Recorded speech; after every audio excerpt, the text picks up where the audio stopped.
कवि कुलगुरु कालिदास संस्कृत विश्वविद्यालय रामटेक द्वारा पाठ समीक्षा संपादन विषय पर आयोजित एक दिवसीय संगोष्ठी उद्घाटन कार्यक्रम में उपस्थित डॉक्टर पंकज चांदे, संस्थापक कुलपति कवि कुलगुरु कालिदास संस्कृत विद्यापीठ, प्रोफेसर मुरली मनोहर पाठक, कुलपति लाल बहादुर शास्त्री राष्ट्रीय संस्कृत विश्वविद्यालय, प्रोफेसर हरे राम त्रिपाठी, कुलपति कवि गुरुकुल कालिदास संस्कृत विश्वविद्यालय, प्रोफेसर मधुसूदन पेन्ना, कुलपति पूर्व कुलपति डॉक्टर रामचंद्र जोशी, कुल सचिव, परिषद के निमंत्रक प्रोफेसर कविता होले, प्रोफेसर पराग जोशी, विश्वविद्यालय के विभिन्न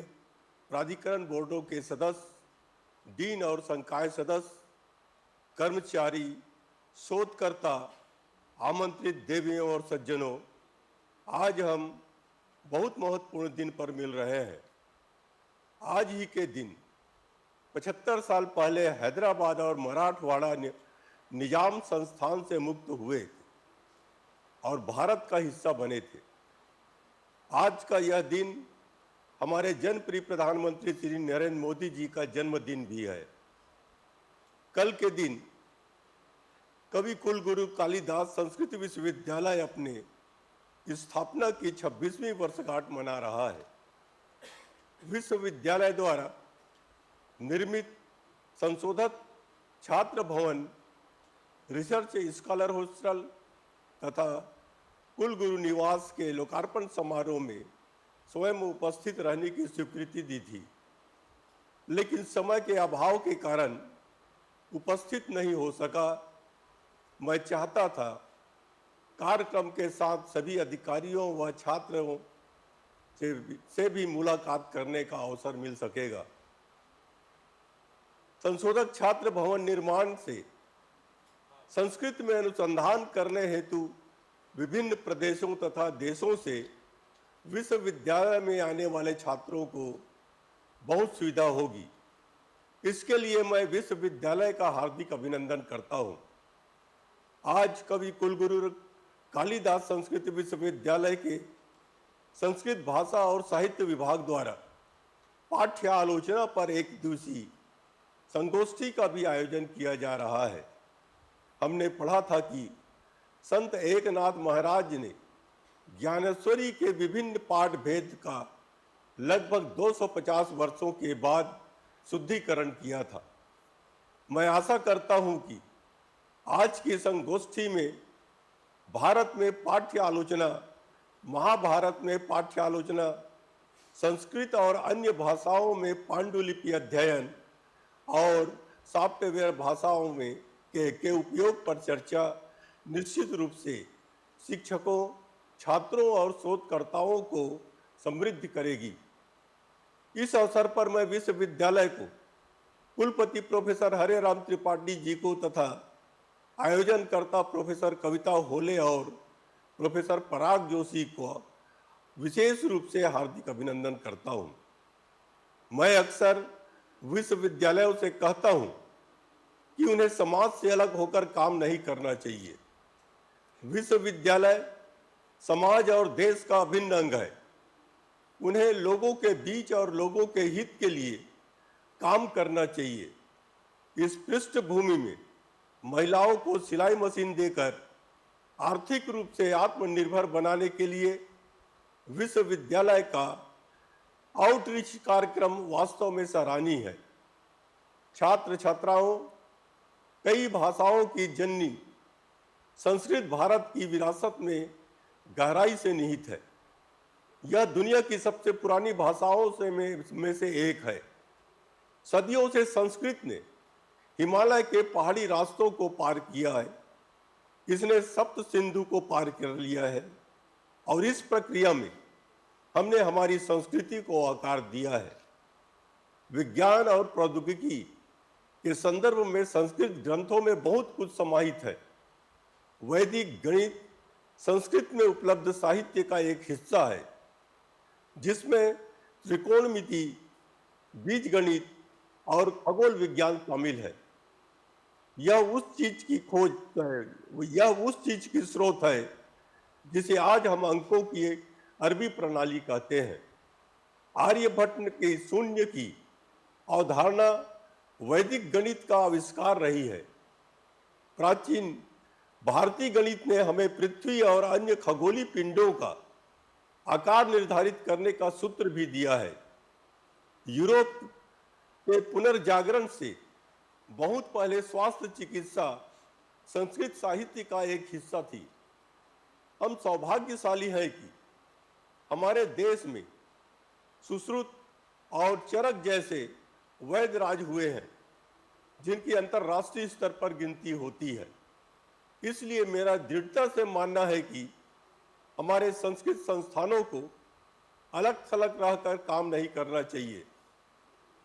इसे सभी विश्वविद्यालयों, आईआईटी, एम्स जैसे विज्ञान और प्रौद्योगिकी संस्थानों के साथ भी काम करना चाहिए। अक्सर संस्कृत को देवताओं की भाषा कहा जाता था। इस धारणा को दूर कर इसे मनुष्यों की भाषा के रूप में प्रचारित करने की आवश्यकता है। यूनेस्को विश्व धरोहर स्थलों की तरह, जिन्हें मूर्त विरासत कहा जाता है, संस्कृत भाषा अमूर्त विश्व धरोहर है जो भारतीय उपमहाद्वीप की कई भाषाओं की जननी है। प्रधानमंत्री नरेंद्र मोदी जी ने लोगों से संस्कृत भाषा को संजोने और संरक्षित करने का आह्वान किया है। उन्होंने यह भी कहा है कि संस्कृत ज्ञान के पोषण और देश की एकता को मजबूत करने में मदद करती है। मेरा मानना है कि शैक्षणिक संस्थानों के साथ सहयोग न केवल सांस्कृतिक आदान प्रदान को बढ़ावा देंगे बल्कि अनुसंधान को भी सक्षम बनाएंगे, जिससे विज्ञान, प्रौद्योगिकी, चिकित्सा और साहित्य के क्षेत्र में संस्कृत की पूरी क्षमता का पता चलेगा। इसके अलावा संस्कृत साहित्य हमारी समृद्ध साहित्यिक परंपरा के प्रमाण के रूप में खड़ा है। महाकवि कालिदास ने स्वयं ऐसा अद्भुत साहित्य निर्माण किया है जो कालजयी विश्व धरोहर है। इन कालजयी क्लासिक्स में गहराई से जाकर हम मानवीय विचार और अभिव्यक्ति के नए आयाम को उजागर कर सकते हैं। तकनीकी प्रगति के इस युग में आर्टिफिशियल इंटेलिजेंस, एआई और मशीन लर्निंग, एमएल, संस्कृत सहित सभी भाषाओं में सीखने और अनुसंधान को बढ़ावा देने के लिए शक्तिशाली उपकरण के रूप में उभरे हैं। ये प्रौद्योगिकियां बुद्धिमान भाषा प्रसंस्करण उपकरणों के विकास में सहायता कर सकती है, जिससे संस्कृत ग्रंथों की गहरी समझ और विश्लेषण की सुविधा मिल सकती है। राष्ट्रीय शिक्षा नीति 2020 भारतीय भाषाओं को बढ़ावा देने और संरक्षित करने के महत्व को रेखांकित करती है। आपके विश्वविद्यालय के कुलाधिपति के रूप में मैं संस्कृत शिक्षा को आगे बढ़ाने के आपके प्रयासों का हृदयपूर्वक समर्थन करता हूं। आइए हम इस प्राचीन भाषा की अपार क्षमता को उजागर करने और इसके ज्ञान को हमारे आधुनिक समाज में ताने बाने में पिरोने के लिए मिलकर काम करें।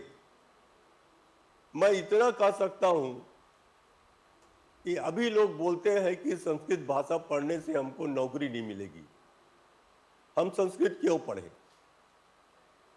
लेकिन मैं दावा कर सकता हूं कि आने वाला समय संस्कृत का होगा। इसी से पता चलता है कि जर्मन ने संस्कृत का विश्वविद्यालय खोला है। जब जर्मन के लोग संस्कृत सीखने के उत्सुक हैं और उन्होंने यह भी कहा है कि कंप्यूटर के लिए अगर कीबोर्ड संस्कृत में बनाया जाए तो वो जो अंग्रेजी से ज्यादा अच्छा होगा। जब जर्मन इतना आगे सोच रहा है तो हमें भी संस्कृत भाषा को बढ़ावा देने के लिए भरसक प्रयास करना चाहिए। इन्हीं शब्दों के साथ मैं विश्वविद्यालयों को उनके स्थापना दिवस की बधाई देता हूं और आज की संगोष्ठी में आप सभी के सार्थक विचार विमर्श की कामना करता हूं। धन्यवाद। जय हिंद, जय महाराष्ट्र, जयन्तु संस्कृतम, जयन्तु भारतम। धन्यवादः महोदयः।